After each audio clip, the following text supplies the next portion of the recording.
Cari esiliati, benvenuti in questo nuovo video. Siamo ormai a oltre un mese dal lancio della patch 0.3 su Path of Exile 2 e devo dire che appunto è stata una patch veramente divertente da giocare con tantissime novità e aggiornamenti, e il nuovo atto, quindi l'atto 4 e tante appunto novità relative al gameplay, al loot e in generale a fissare, diciamo, il gioco. Abbiamo visto addirittura inaspettatamente una patch, la 0.3.1, rilasciata mid-league, con diciamo l'antipasto del rework dell'endgame, quindi l'eliminazione delle torri per come si conoscevano, quindi per il juicing che si faceva prima, e l'introduzione delle tablet usate direttamente su ogni mappa. La 0.4 sarà in uscita a metà a fine dicembre, realisticamente, e dovrebbe focalizzarsi in gran parte sul rework e il fix dell'endgame, quindi proprio su tutte le meccaniche relative alla parte finale del gioco e quindi diciamo al vero gioco di Path of Exile. E quindi per adesso diciamo abbiamo avuto letteralmente soltanto un piccolo assaggio di quello che arriverà nella 0.4. Altri grossi contenuti possibili in uscita, la classe del druido che è stata sempre annunciata e mai rilasciata, anzi diciamo, nella roadmap di GGG doveva uscire in questa patch che stiamo giocando adesso, possibile nuove meccaniche, tra cui vediamo anche un data mine molto succulento che ci andiamo poi a vedere a breve. Sembrerebbe invece meno probabile che avremo nuovi atti della campagna, anche perché l'atto finale, quindi l'atto 6, è già stato annunciato che sarà rilasciato, se non alla release, poco prima o comunque giù di lì. Ma buttiamoci direttamente nell'analisi di queste prediction della patch 0.4. Il druido, appunto, nel video del Gamescom del 2023 abbiamo visto un early gameplay e le meccaniche, diciamo,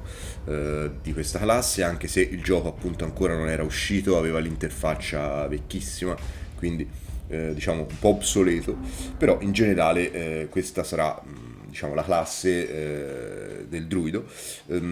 che andrà a sfruttare praticamente la possibilità della mutaforma, quindi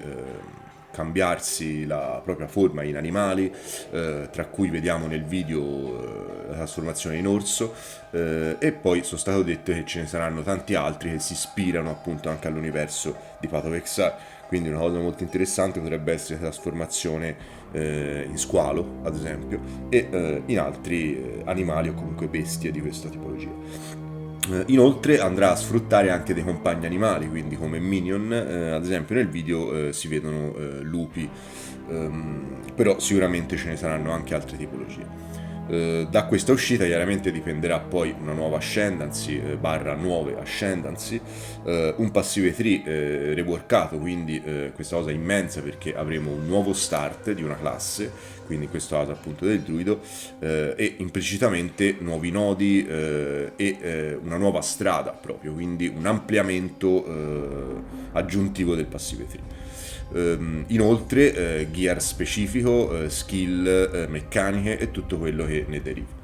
GGG ha appunto annunciato varie volte di aver rimandato l'uscita di questa classe per le varie problematiche appunto di balance eccetera, però la più grande problematica sarebbe proprio legata a problemi di animazione, soprattutto del movimento quando si fa la mutaforma, quindi in questo caso ad esempio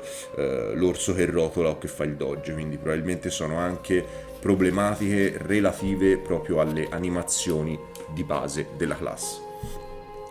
Nuove meccaniche. Per quanto riguarda allora Delve, c'è stato un data mine dove si vedono proprio gli oggetti specifici di questa meccanica che è presente in Path of Exile 1, e in breve praticamente questa è una meccanica molto particolare perché è parallela al mapping, cioè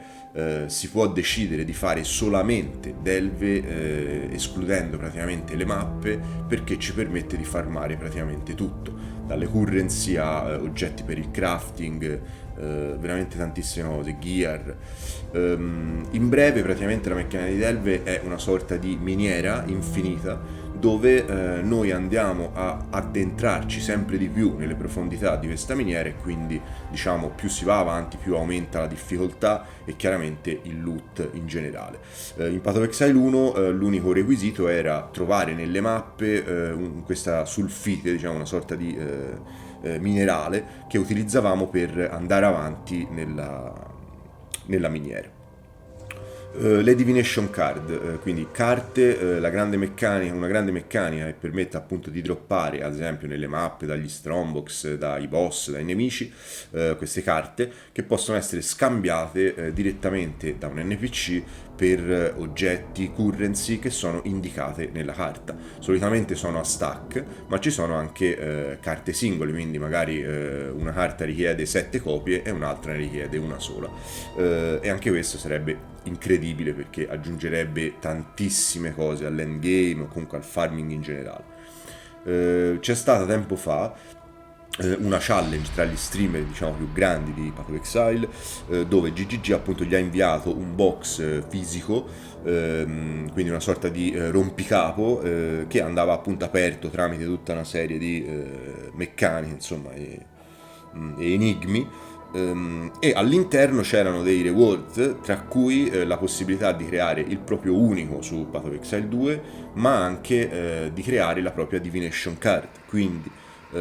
diciamo che non è al 100% confermato, perché potrebbe essere una carta magari estetica o comunque qualcosa relativa ai canali di questi streamer, però sembrerebbe in realtà molto probabile che sia presente questa meccanica delle carte in Path of Exile 2.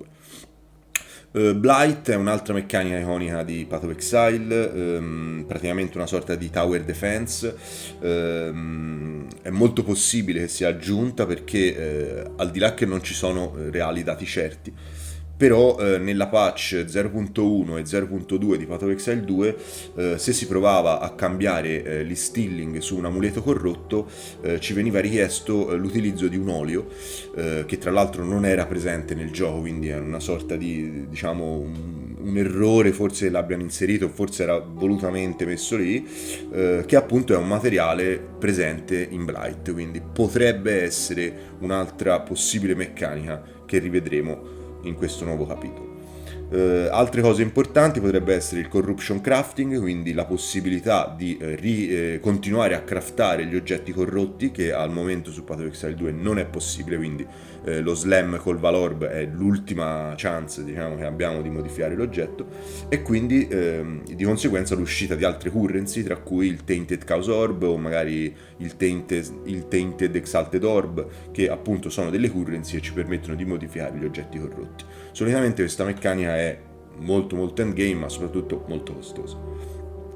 Abyss, che in questa patch l'abbiamo visto diciamo come novità, dovrebbe diventare quasi sicuramente una meccanica core, quindi aggiungersi alle varie meccaniche che già abbiamo e quindi ottenere il suo passive tree sull'Atlas, le relative tablet, quindi tablet della meccanica di Abyss e l'Uber Boss, quindi i fight con l'Uber Boss, che probabilmente potrebbe essere Kulemak, quello che già c'è, o magari un rework e cose nuove. Expedition avrebbe bisogno di un rework in generale, perché ancora sul secondo capitolo è una meccanica piuttosto deboluccia a livello di drop, e molto bello, però appunto questa è una cosa che piacerebbe a me soprattutto, rivedere il mercante Tuyen, quindi con il classico appunto mercatino delle currency di Path of Exile 1, dove si andava appunto con i drop di Expedition a comprare delle currency direttamente da questo NPC. L'endgame ovviamente sarebbe il focus principale della patch 0.4, quindi vedremo altri rework dell'endgame, magari un rework delle tablet, perché diciamo che adesso sono un po' molto settoriali, cioè mettiamo su 100 tablet diverse ce ne sono 5 che ci servono e il resto è tutto me, quindi ci servono degli attributi specifici, quindi quantity, rarity, insomma quelle cose lì.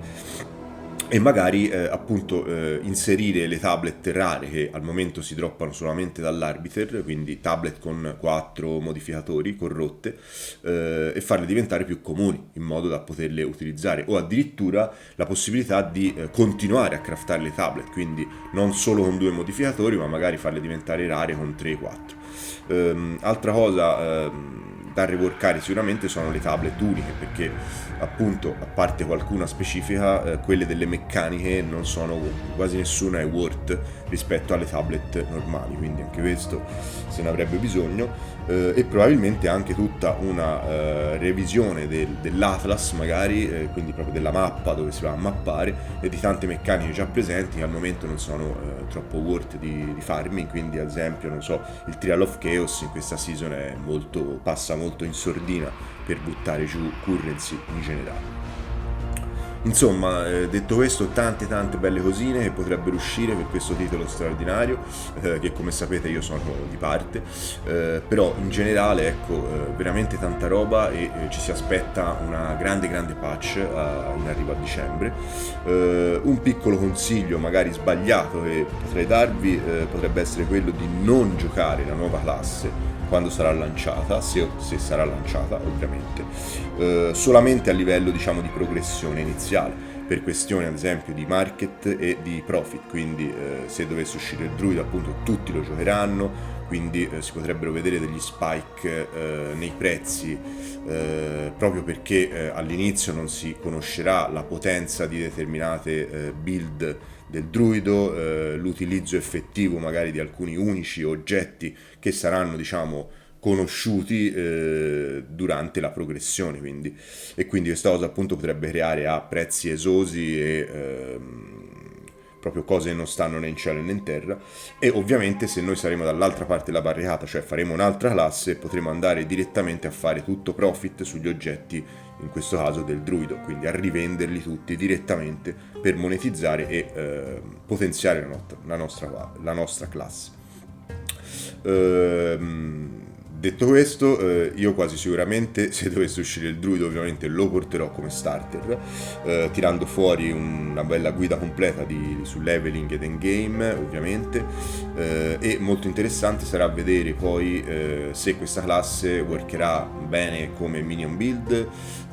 quindi con cani, lupi, orsi e chi più ne ha più ne metta, o puntare direttamente su il mutaforma, quindi una sorta di caster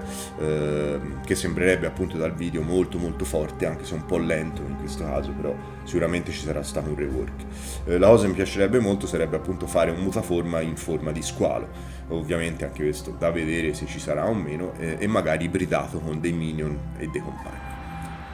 Per non farci mancare nulla, ovviamente, il 23 di ottobre ci sarà la live reveal della Lega 3.27 sul primo capitolo, quindi di Path of Exile 1, con il lancio previsto per il 31 di ottobre. Quindi anche qui altro giro, altra Lega, da vedere cosa veramente tireranno fuori, perché ormai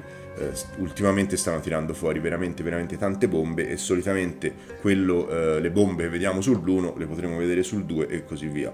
Quindi vediamo cosa appunto ci proporranno. Come sempre, grazie per la visione di questo video. Se vi piacciono questo tipo di contenuti, mettete un like al video e sottoscrizione al canale, e come sempre ci vediamo al prima possibile sul canale.